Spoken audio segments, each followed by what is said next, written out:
Hi, I'm Michael Son Lim, and I'm the organizing director of CFOS 2025, Clark International Festival of Speed, where speed meets culture. And so Johnny Tan is my cousin. His vision for this is inspired from the Goodwood Festival of Speed. So the idea there is to bring together different cars, the enthusiasts, and then display them in a car parade. And that's why we also have that Tour de Elegance tomorrow happening in the morning. We start with the cars and coffee with the car groups, and then we flag off, go around Clark, then end here, go around the speedway. So what's the difference from the Goodwood Festival from our version? I think the difference is the Goodwood is more of, since it's a mature event already, so it's exclusive. So pili na mga rare classics, sports car, mga high-end cars, luxury cars. Here, since we're starting, we do have those mga rare classics, sports car, but we also open it to just regular cars. As long as you're part of a car group, a club, a community. Because the idea here in the Philippines, we want to bring together. That's why we're speed meets culture, the carrerista, and the car enthusiasts. Yung mga nagtatambay lang, night meet, car meet, mga ganyan. So we want to bring them together to celebrate this. For tomorrow, we have a sign-up of around 249.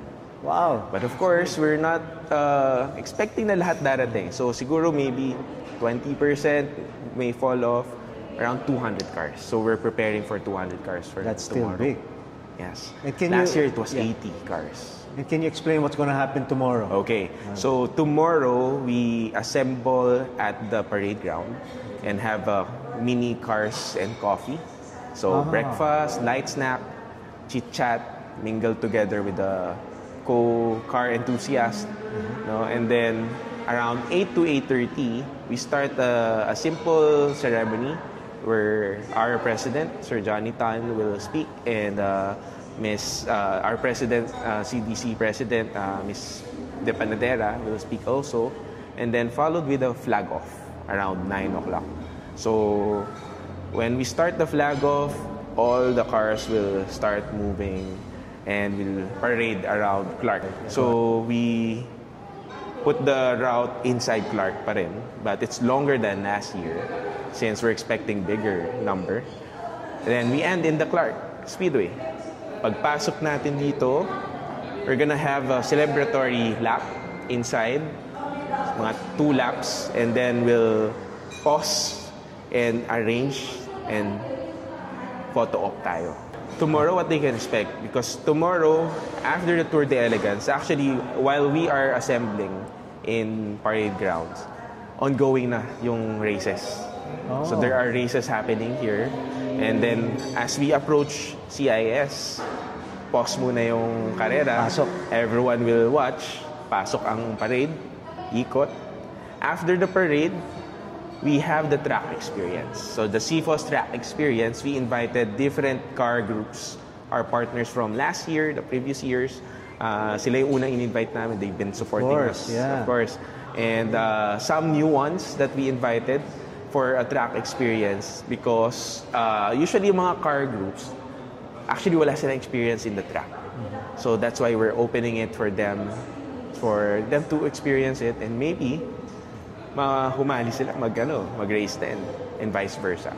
So yeah, that's the idea for the track experience. So for general public, this is very much open for everyone. We only have a very minimal rate, no? 288 for a one-day pass. And take note that 288, you already have a 200 consumable on food hub purchases. Yeah, there's a lot of plans.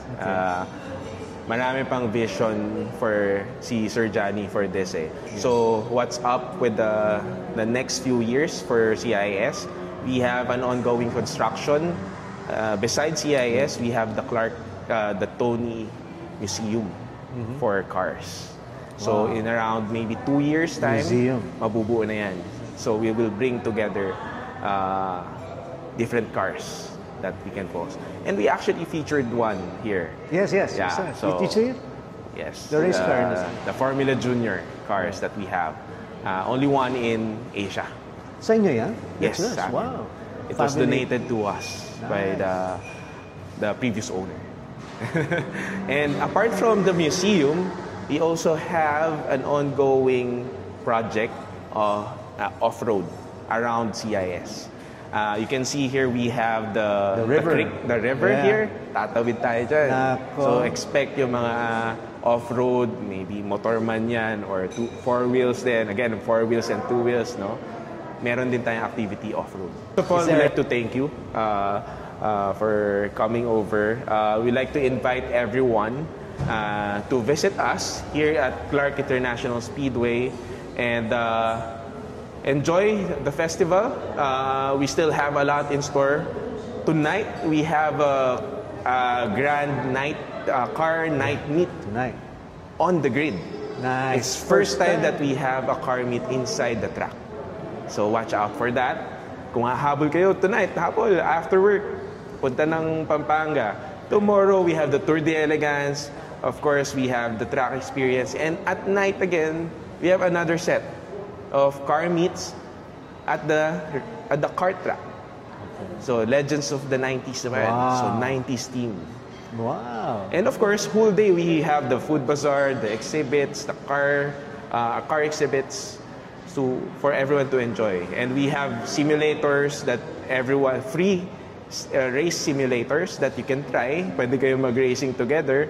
And we have for kids, meron tayong mga ride-on toys that the kids can actually just play around. We want it to be more family-oriented as well because syempre, si tatay pupunta dito. Paano siya makakapunta kung siya lang, di ba? Dapat dyan si misis sa anak. Paano siya papayagan? Oo, paano siya Without the kid? papayagan, di ba? Of course, bring the wife na rin. Kaya meron tayong ganyan.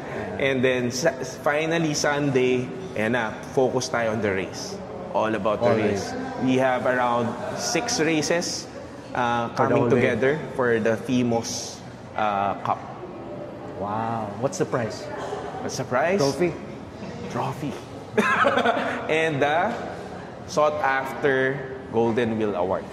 Alright. So, yan talaga ang hinahabol ng mga Yes, yes. races. So, this will be the culmination of all the races that we had Wow. from January Yeah, yeah. to until now. And then, sino yung mananalo dyan will be awarded next year for the Golden Wheel Award. Yeah. So, we still have the 2 Wheels Festival, no? So, now we're having the 4 wheels for cars. We also have for 2 wheels, of course, yung mga riders natin. Nice. Sama rin meron din tayo for them, no? So, watch out for that. November? That's November 28 to 30. Alright. Friday to Sunday. So, I'd like to invite everyone to Clark International Festival of Speed, where speed meets culture.